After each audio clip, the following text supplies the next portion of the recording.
நம்ம சேனல்லேருந்து தொடர்ந்தாப்பில் நீங்கள் வீடியோக்களை பார்க்க நினச்சிங்கன்னா இதுவரை நம்ம சேனலை சப்ஸ்கிரைப் பண்ணுங்க. சப்ஸ்கிரைப் பண்ணிங்க. கீழே பெல் சிம்பிள் இருக்கும், அதையும் கிளிக் பண்ணிங்க. சரி, வாங்க நம்ம வீடியோக்குள்ளே போகலாம். ஒரு செல்வந்த முதலாளியின் வீட்டில் ஒருவர் காவலாளியாக வேலை பார்த்து வந்தார். முதலாளி தினமும் வீட்டுக்கு வரும்போது ஓடிச் சென்று வீதி கதவை திறந்து அவருக்கு வணக்கம் சொல்வது அவனது வழக்கம். ஆனாலும் ஒரு நாளெனும் அந்த முதலாளி பதில் கூறியது கிடையாது. காவலாளி முகத்தை ஏறெடுத்து பார்ப்பதும் கிடையாது. ஒரு நாள் பசி எடுத்த அந்த காவலாளி வீட்டுக்கு வெளியே உள்ள குப்பை தொட்டியில் வீசப்பட்ட உணவுகள் ஏதோவும் இருந்தால் எடுத்து சாப்பிடுவேன் என்று குப்பைத்தொட்டியை கிளறும்போது முதலாளி அதனை கண்டார். ஆனாலும் வழக்கம் போல எதையுமே கண்டுகொள்ளாமல் சென்று விட்டார் முதலாளி. அடுத்த நாள் அதே இடத்தில் காவலாளி உணவை தேடும்போது புதிதாக தயாரிக்கப்பட்ட சுத்தமான உணவுகள் ஒரு பையனில் காணப்பட்டது. காவலாளி சந்தோஷத்தில் எங்கிருந்து வந்தது என்றெல்லாம் பார்க்காமல் எடுத்து சென்றான் காவலாளி. இவ்வாறே தினமும் அதே இடத்தில் ஒரு பை இருக்கும். அந்த பை நிறைய உணவுப் பொருட்கள் இருக்கும். அவரும் அதை தவறாமல் எடுத்து தன் மனைவி குழந்தைகளுக்கு கொடுத்து வந்தான் காவலாளி. இருந்தாலும் எந்த முட்டாள் இப்படி தினமும் பொருட்களை வாங்கி இங்கே விட்டு செல்கிறேன் என மனதுக்குள் ஒரு நகைப்புடன் கூடிய கேள்வி வேற அந்த காவலாளிக்கு. திடீரென ஒரு நாள் முதலாளி இறந்து விட்டார். வீடு நிறைய முதலாளியின் உறவினர்களும் நண்பர்களும் வந்தனர். அன்று அதே இடத்தில் உணவுப் பொருட்கள் தேடினான். உணவு இருக்கவில்லை. ஒருவேளை பார்க்க வந்தவர் யாரேனும் எடுத்திருக்க முடியும் என நினைத்து விட்டான். 2ஆம் நாள் பார்க்கிறான். அந்த இடத்தில் உணவு பை இல்லை. 3ஆம் நாள் 4ஆம் நாள் என பார்க்கிறான் காவலாளி.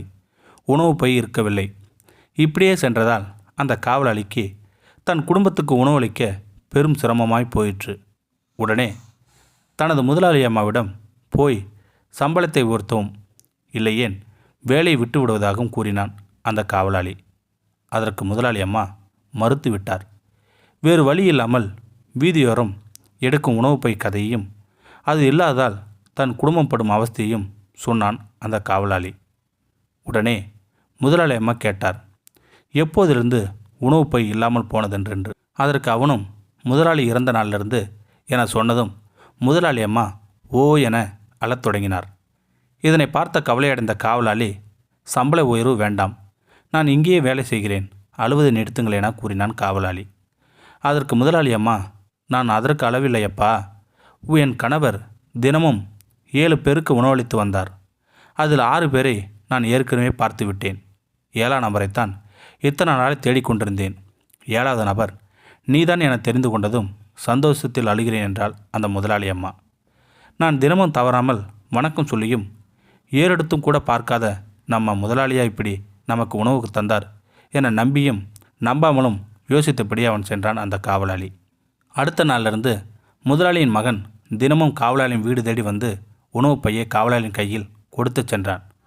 காவலாளி நன்றி சொல்லியும் முதலாளி மகன் அதற்கு பதில் சொல்லாமல் செல்வான். அவனது தந்தையை போல ஒரு நாள் இப்படித்தான் முதலாளியின் மகன் வீடு தேடி வந்து கையில் உணவு பையை கொடுக்கும்போது வழக்கம் போல நன்றி சொன்னான் காவலாளி. அதற்கு அங்கிருந்த எந்த பதிலும் இல்லை. பொறுமை இழந்த காவலாளி மிகவும் உரத்த குரலில் நன்றி சொன்னான். திரும்பி பார்த்த அந்த சிறுவன், எனக்கு என் தந்தையை போல காது 2ம் கேட்காது என்று சொல்லிவிட்டு திரும்பி சென்றான் அந்த முதலாளியின் மகன்.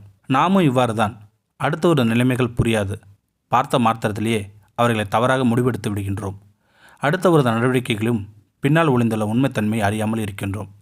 இந்த கதையிலிருந்து 2 விடயங்களை எடுத்துக்கொள்ளலாம். எதையும் யாரையும் பார்த்த மாத்திரத்திலே நம்பி முடிவெடுக்கக்கூடாது. நாம் சந்திக்கும் ஒவ்வொரு மனிதர்களும் ஒவ்வொரு விதமான போராட்ட களத்தில் வாழ்ந்து கொண்டு தான் இருக்கின்றார்கள் என்று. இந்த வீடியோ உங்களுக்கு பிடிச்சிருந்தா கமெண்ட் பாக்ஸில் கமெண்ட் பண்ணுங்கள். கூட உங்கள் ஃப்ரெண்ட்ஸுக்கு ஷேர் பண்ணுங்கள்.